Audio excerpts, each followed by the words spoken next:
My approach to this game for 14 years that I've been in the league to play hard and give my 100% whatever I have. So I don't agree with the call said I'm a dirty player. I'm not a dirty player. Just love this game and I'm playing hard. That's how I was taught since day one, honestly. So that's what I've been doing. That was Zaza Pachulia talking about the controversial play where he was closing out on Kawhi Leonard. You see it right here. After Leonard shot the ball, Zaza slipped his foot under Kawhi's, causing Kawhi to come down and injure his ankle for the second time that game. While speaking to the media today, Greg Popovich pointed out Zaza has a history of this. Take a listen. This particular individual has a history with that kind of action. You can go back and look in Dallas games where he got a flagrant 2 for elbowing Patty Mills. The play where he took Kawhi down and locked his arm in Dallas and could have broken his arm. Ask David West, his current teammate, how things went when Zaza was playing for Dallas and he and David got into it. One of the instances Coach Pop was referring to was last year when Pachulia was in Dallas. He got tangled up with Kawhi Leonard and locked up his arm. He eventually was ejected from this game after the scuffle.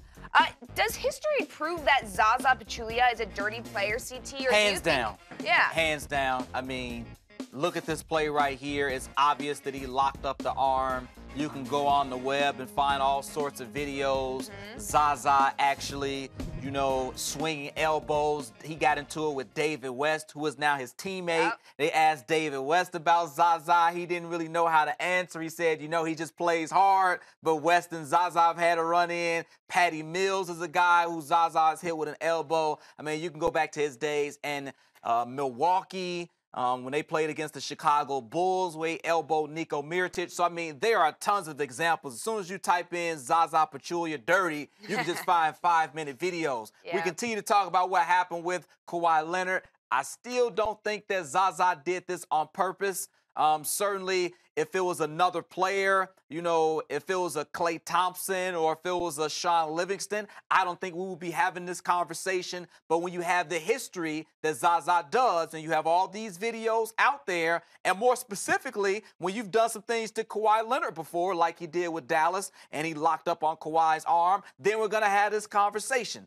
Greg Popovich, that's his job, to stand up for his guy. He has to make a big thing out of it to make sure the league doesn't turn a blind eye on this, make sure that the league understands, look at what Zaza is doing, and maybe they get a few more calls. So I'm not upset at Popovich for bringing the NBA's attention and really putting a spotlight on this. I do take some issue with some of the comparisons that Popovich made. Manslaughter. Manslaughter is kind of Yeah. like texting, and if you kill somebody you didn't intend to, let's not get all carried away. But at the end of the day, certainly this is something the league needs to take a look at. And Zaza, oh, he's dirty. We were talking about is Kelly Olynyk dirty with what he did, you know, in the first round, maybe with a Robin Lopez and Kevin Love in the past and Kelly Oubre. Zaza, way dirtier than a Kelly Olynyk. Yeah, and I don't think Zaza was initially trying to perfectly place his foot to target Kawhi Leonard's left ankle, but you watch that again, and he could have stopped his momentum.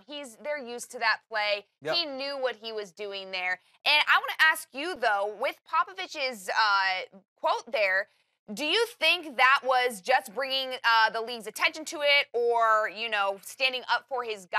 Or do you think it was kind of a rally cry for the Spurs to say, like, come on, guys, let's go? Yeah, I Coach think is fired up. Yeah, for sure. I think he's trying to inspire. I think he was trying to inspire his team. I think that certainly was part of it. Popovich is a very savvy coach. He's been around the game for a long time, so he knows how to use the media to get his message out, and certainly he wants the NBA to continue to take a closer look at these closeouts, something that one of his own guys, Bruce Bowen, used to do back in the day. But when Bruce Bowen did it, Greg Popovich was okay with it. Now that somebody else is doing it, it's an issue. But at the end of the day, certainly it's something the NBA needs to take a look at. How are guys closing out, making sure that shooters get space to land? As a shooter, you should be able to go up, come straight down without landing on an opponent's foot. And if opponent sticks their foot out and does not give you space, that's something the NBA needs to pay attention to and something they need to start to enforce. And certainly when Popovich speaks out on the issue like that, the NBA is going to take a closer look.